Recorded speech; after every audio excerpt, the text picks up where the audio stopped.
Hey, what's going on YouTube? Today we're going to be taking a look at a retro trainer, the Puma Fast Rider. This model is in the white and hot coral colorway, and these shoes retail for $70 on Puma's website.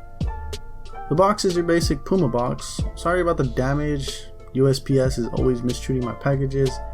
But anyways, with that out of the way, let's get it open.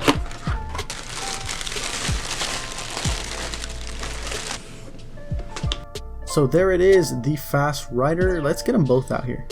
Quick background, the Fast Rider was introduced in 1980. It was a running shoe that featured the Puma Federbein sole. I'm pretty sure I butchered that. But the sole gave it great shock absorption, traction, and stability.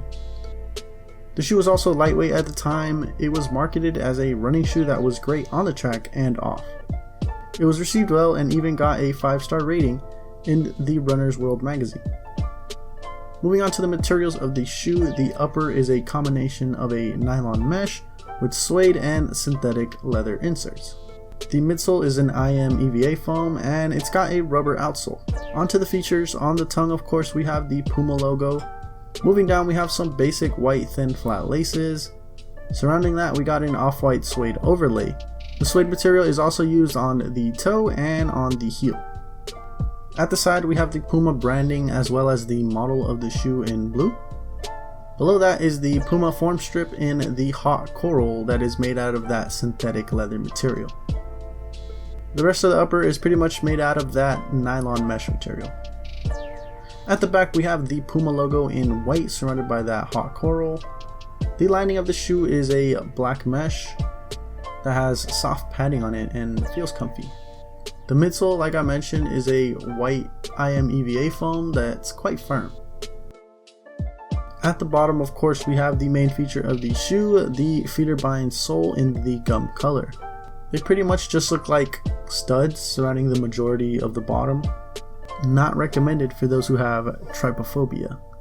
When I first got them, I thought that was all there was to it, but after researching the history and finding that photo I showed you guys, I realized that the studs are at an angle, as you guys can see.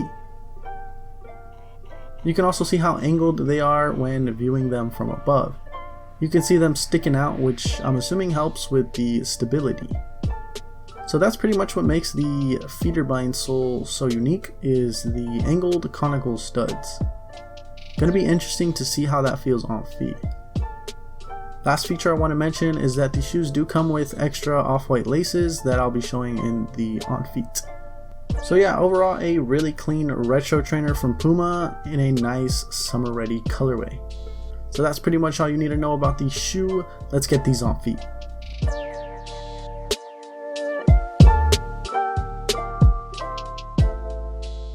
As you can see, on one shoe I'm wearing the white laces and on the other one I got the off-white laces.